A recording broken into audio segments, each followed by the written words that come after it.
More on our breaking news now. President Trump has just condemned the wave of anti-Semitic crimes across the country for the first time. I want you to take a look at the president just a short time ago. The anti-Semitic threats targeting our Jewish community and community centers are horrible and are painful and a very sad reminder of the work that still must be done to root out hate and prejudice and evil. Those comments from President Trump at the National Museum of African American History here in Washington. And joining me to discuss is CNN political commentator Angela Rye. She is the former executive director of the Congressional Black Caucus. And Harlan Hill, he is a political consultant and a supporter of Donald Trump's. Harlan, I want to ask you about this because I know that you're hearing some of the criticism of Donald Trump, and I imagine people who support him like you may say, okay, he gets criticized for not saying this, and then he's criticized for not saying it soon enough. But I'm going to ask you that question because 67 bomb scares since the beginning of January, a Jewish cemetery desecrated yesterday. Why do you think that President Trump spoke out now, and why do you think it did take him so long to do so?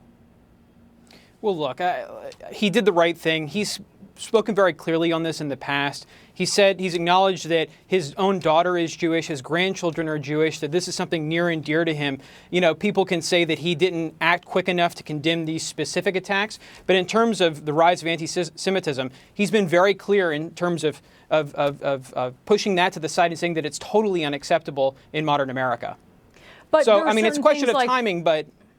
Well, but there have also been things like retweeting images that were put out by anti-Semites and then, you know, not really taking responsibility for it. There have been some things he's done that are very questionable. And given every opportunity, especially I'm thinking, let's just talk about his president at these press conferences. He wasn't, for a guy who is so hair-triggered to condemn things that really get him going, whether it's Nordstrom not carrying his daughter's clothing line anymore, or it's an attack that didn't happen in Sweden, why doesn't he feel that same hair trigger to condemn these kinds of things if it really is something so near and dear to his heart, Harlan? I believe that he does have the same hair trigger. I mean, I think that it's sort of ironic that we're condemning him for not acting quick enough to condemn anti-Semitism when the leader of the Democratic Party in the last election, Hillary Clinton, took literally tens of millions of dollars from countries that murder and imprison LGBT people. I mean, there's no moral equivalency between these two.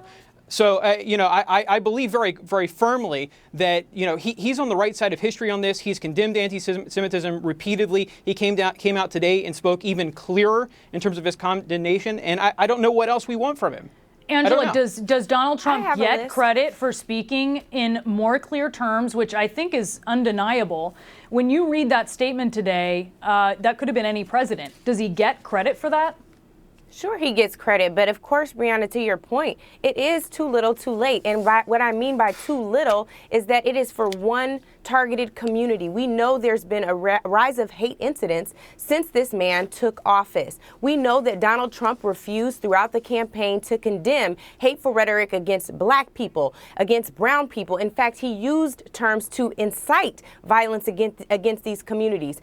You talked about Harlan, Hillary Clinton taking money from countries that Donald Trump wants to ban, and that is essentially a religious test, which is unconstitutional. Wait, but Angela, he said, and I want to add that. Let me add that. Angela, he said today, when you said he needs to do this on a wider scale, he said that this was a meaningful reminder of fighting bigotry in all of its forms.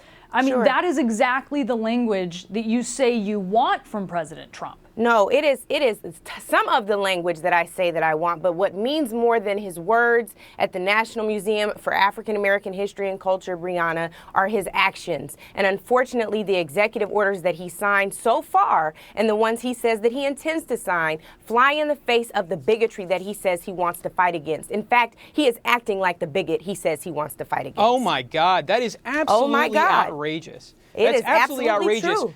he has stood up and he's made statements. Let's look at Chicago, for instance, a place where crime exploded over the last year.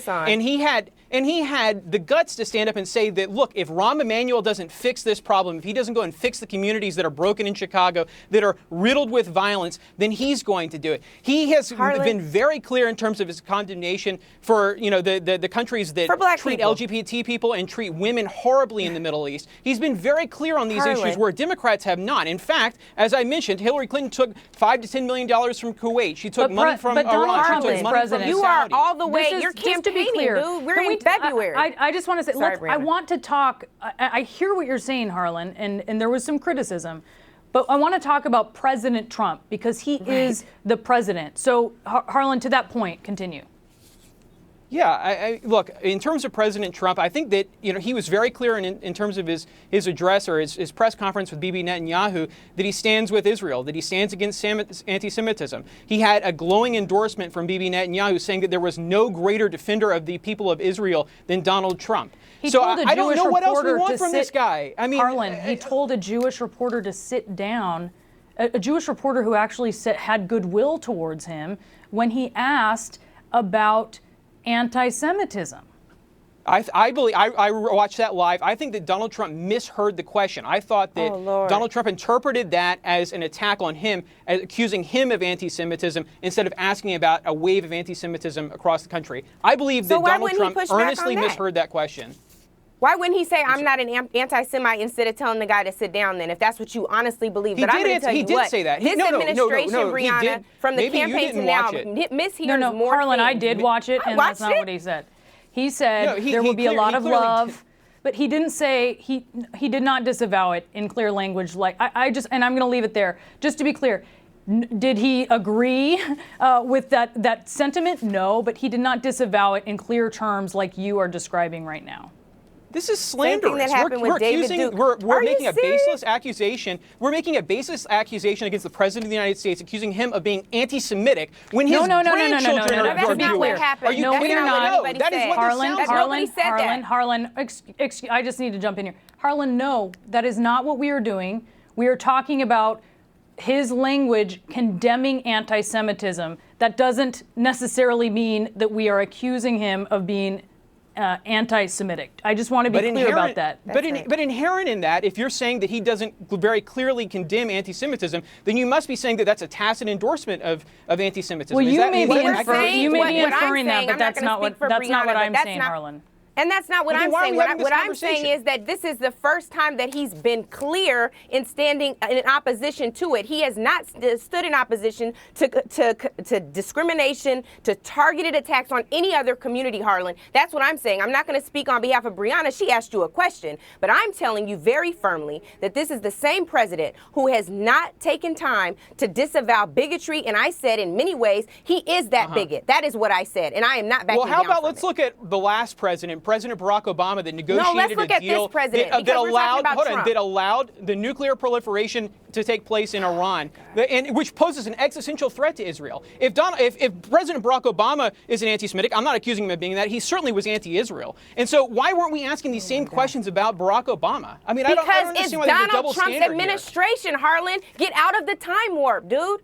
We're in Donald Trump's administration. I'm saying that it's relevant because your prosecution of President Donald Trump is not equivalent to your prosecution of President Barack Obama. Okay. Well, that was definitely a spirited conversation. I appreciate you both being on. Angela Rye and Harlan Hill, thank you so much. And Harlan, I just had to be clear about where I was coming from in my question because I thought you were inferring something that I certainly was not implying. But no. I'm sorry if I misunderstood. Facts, Brianna. Thank you. Facts. That's right. Thank you to both of you for being on.